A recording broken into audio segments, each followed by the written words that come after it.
My name is Emily, and I'm just your average 29-year-old woman living alone in a small, cozy apartment. Today, I'm sitting at my dining table, staring at the phone. It's been ringing on and off for the past hour, but I can't bring myself to answer it. It's Mark, my fiance, wanting to talk about meeting my parents. The thought alone makes my stomach turn. Mark's voice comes through the voicemail again. "Hey, Em, just checking in. We really should plan on meeting your folks soon. Call me back, okay?" I let out a sigh and look around my apartment. It's nothing fancy, but it's mine. The walls are lined with bookshelves, and a small balcony overlooks the city. It's my little haven, far away from the memories of my childhood. Growing up wasn't easy. My dad left us when I was 5. I still remember the day he walked out, suitcase in hand, not even a backward glance. Mom changed after that. She became distant, cold, and often angry. And somehow, I always seemed to be the target of her frustration. 2 years after Dad left, Mom remarried. My stepdad, Rick, was actually a decent guy.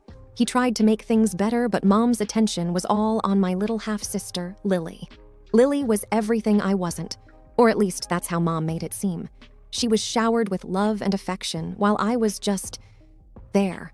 I was snapped out of my thoughts by another call. It was Mark again. I finally picked up. "Hey, Mark," I said, trying to sound cheerful. "Emily, I've been trying to reach you. So, when can we plan to meet your parents?" Mark's voice was full of excitement, oblivious to my hesitation. I'm not sure, Mark. It's complicated," I replied, fiddling with a pen on the table. "What's complicated?" "It's just dinner, Em. I really want to meet the people who raised my incredible fiancé." I let out a forced laugh. "You wouldn't say that if you knew my mom. She's a lot to handle." Mark went silent for a moment. "Is everything okay, Em? You know you can tell me anything." I took a deep breath. "It's just that my mom and we don't really have the best relationship. She's always been hard on me. It's nothing like your family." Mark's voice softened. "I'm here for you, Emily. We'll figure this out together. Maybe it's time to face this, you know?" I knew he was right, but the thought of facing my mom, of exposing Mark to her sharp tongue and cold demeanor, terrified me. "Yeah, maybe," I said, not entirely convinced. "Let's talk about it later. I need some time to think." "Okay, Em. I love you. You know that, right?" "I know, Mark. I love you too." Sitting in my apartment, my mind wanders back to those early years after Dad left. They were tough, to say the least. Mom's whole world seemed to crumble, and her heartache turned into anger that was often directed at me. I remember one particularly hard day. I was 7, trying to do my homework at the kitchen table. Mom was pacing around, her face tight with worry and frustration. "Emily, can't you see I'm busy? Stop making that racket with your pencil," she snapped suddenly. I looked up, startled. "Sorry, Mom," I mumbled, trying to be quieter. It wasn't long after that when Mom met Rick. He was different, kind, and gentle. But Mom changed when she was with him. She seemed happier, but that happiness never really reached me. When Lily was born, it was like I became invisible. One evening, I overheard Mom talking to Rick in the living room. I wasn't meant to hear, but I did. "She's just so difficult, Rick. Nothing like Lily. I don't know what to do with her." Mom's voice was full of frustration. I felt my heart sink. Even then, I knew she was talking about me. Rick tried to reason with her. "She's just a kid, Helen. She needs your love, not your disappointment." But Mom wouldn't listen. "She reminds me too much of him," she said bitterly. That night, I cried myself to sleep. It was clear I wasn't the daughter she wanted. As I got older, the gap between us only widened. When I was around 10, I remember trying to show Mom a drawing I'd done in school. "Look, Mom, I got an A on this," I said, holding up my artwork. She barely glanced at it. "That's nice, dear. Go show Rick. I'm busy." But Rick was different. He took one look at my drawing and smiled. "This is fantastic, Emily. You're really talented." I remember how warm his praise felt, but it couldn't fill the void left by Mom's indifference. Those years were a blur of feeling like I didn't belong, like I was an outsider in my own home. Mom was always quick to point out my flaws, especially as I hit my teenage years. It was a constant stream of, "Don't slouch," "That outfit is unflattering," or "Why can't you be more like Lily?" My teenage years were like navigating a minefield, always cautious, trying not to set off another round of criticism or disapproval from Mom. I was 15 when the weight of her words really started to bear down on me. One evening, I was getting ready for a school dance. I had picked out a dress I thought looked pretty good on me. I twirled in front of the mirror in my room, feeling a rare moment of confidence. "Mom, can you help me with my hair?" I called out, stepping into the living room. Mom looked up from her magazine, her eyes scanning me up and down. "You're wearing that? It's a bit snug, don't you think? You should really watch your weight." Her words hit me like a slap. I thought it looked okay," I stammered, my confidence shattering. Mom sighed, standing up. "Let me do your hair. Maybe it'll draw attention away from your figure." I sat there in silence, feeling small and ashamed, as she roughly pulled my hair into a style.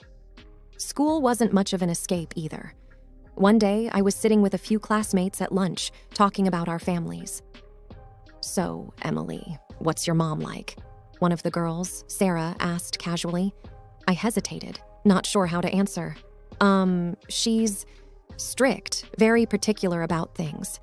Sarah seemed to sense the tension in my voice. "Hey, it's okay. Moms can be tough. Mine's always on my case about grades." I forced a smile, appreciating her attempt to relate, but inside, I felt that my situation was different, more isolating. Back at home, things got even more strained when I started to show interest in boys. One time, I had a guy from school, Jake, come over to study. He was nice, funny, and I kind of liked him. We were in the living room, working on a project, when Mom walked in. She gave Jake a cold look before turning to me.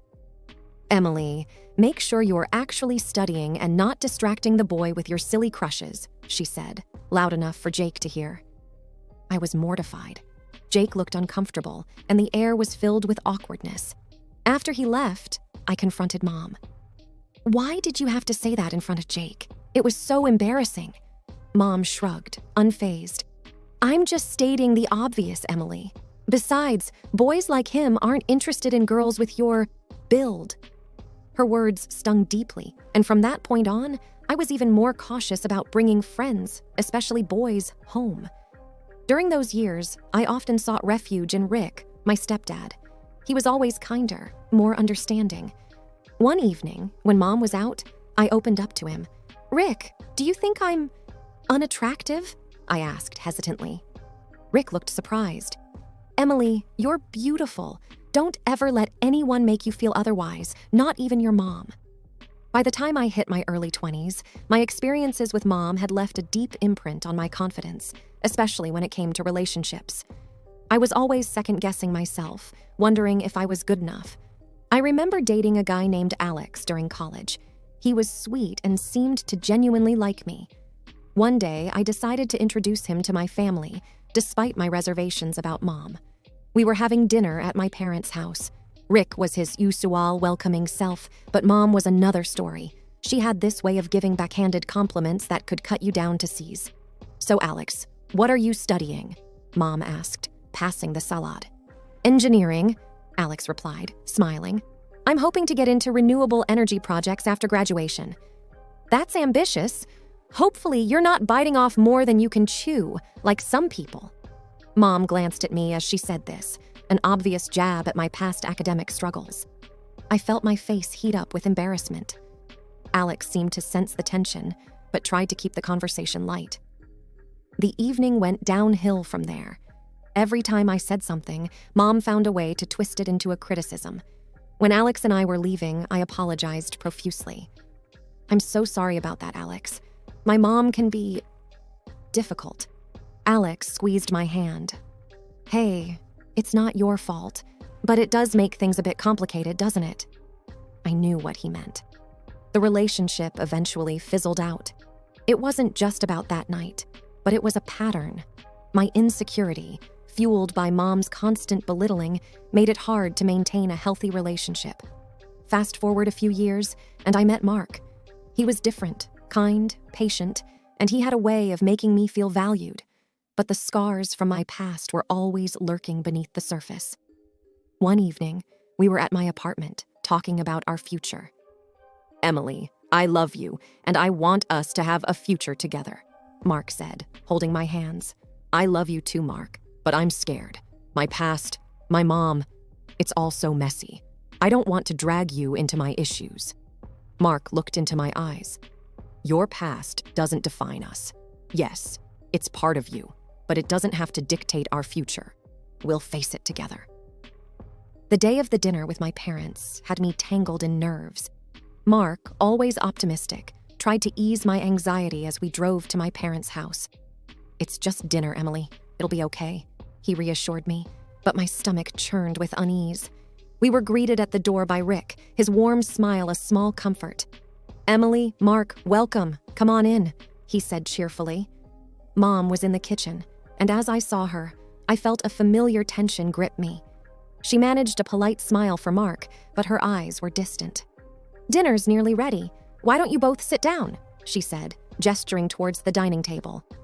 The atmosphere was strained as we all sat down. Rick tried to lighten the mood, engaging Mark in conversation.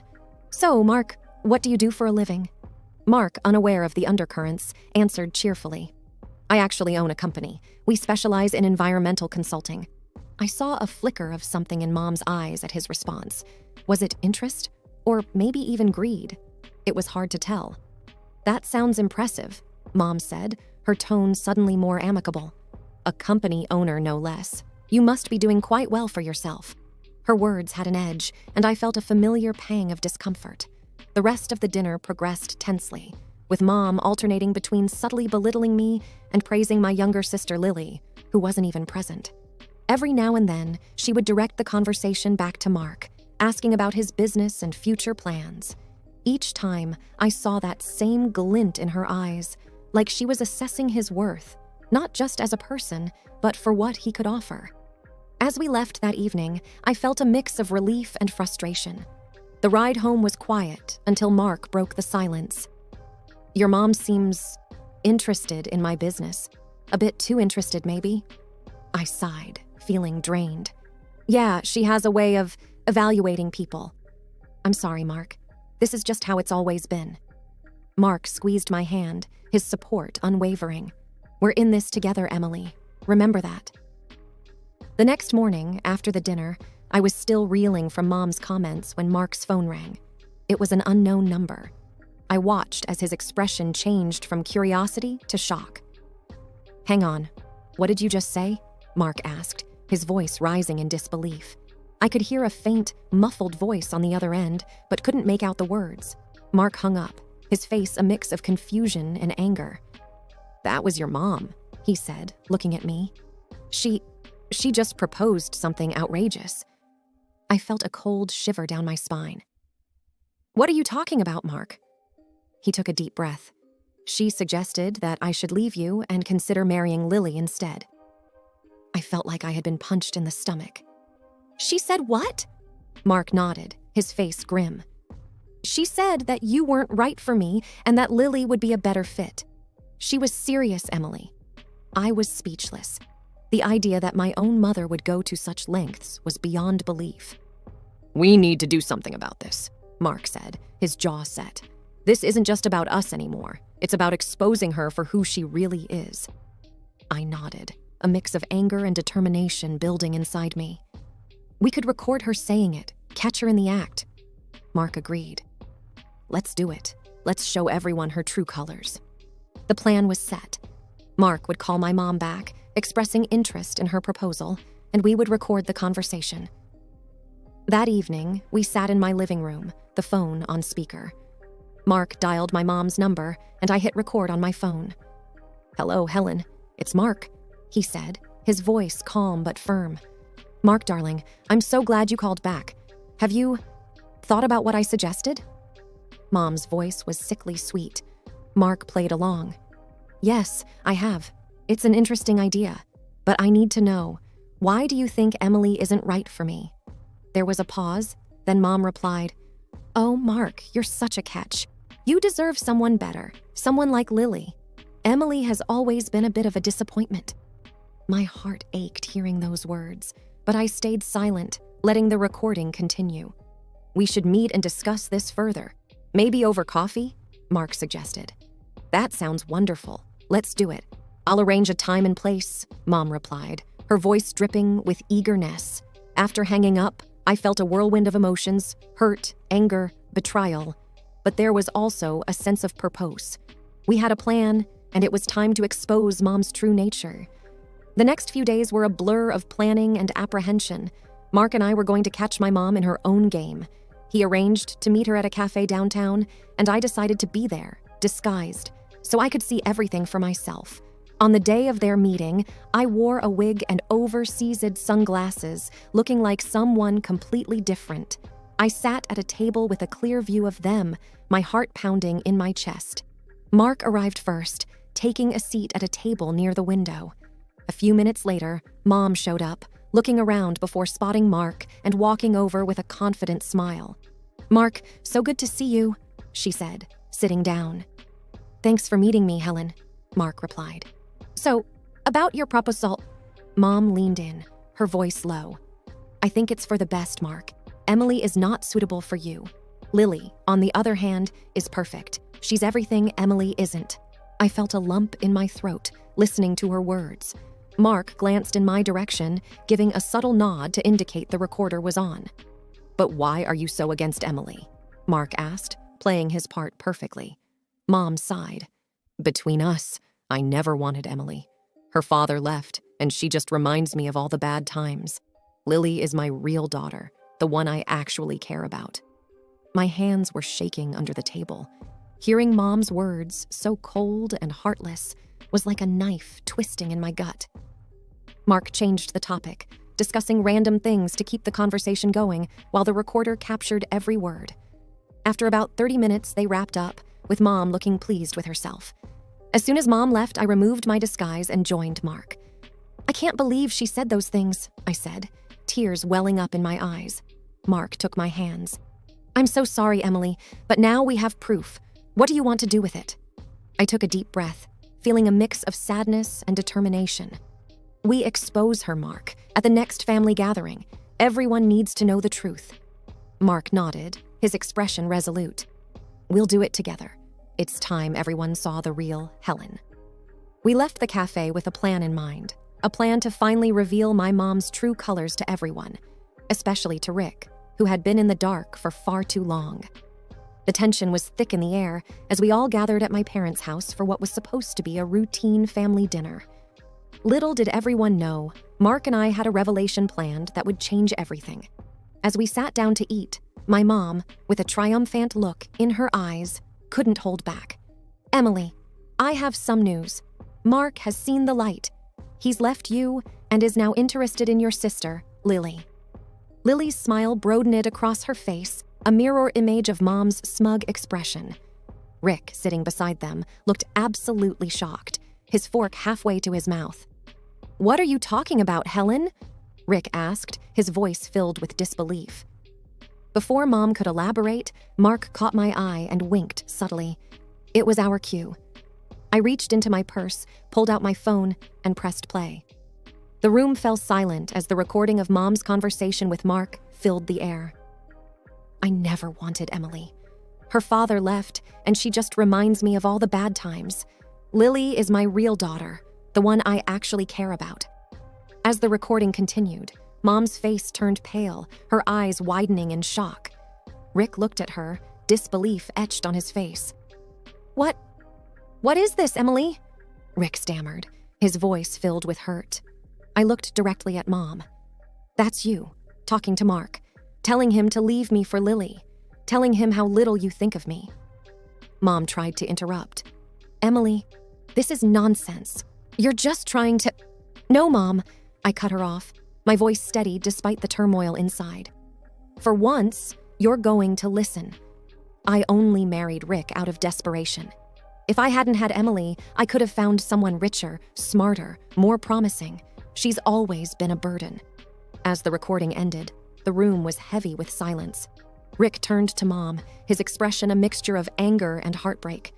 "Helen, is this true? Did you really say these things?" Rick asked, his voice trembling. Mom was at a loss for words, her usual composure shattered. Rick stood up, pushing his chair back. I can't believe this. All these years, I had no idea. He looked at me, his eyes full of sorrow. I'm so sorry, Emily. I had no idea.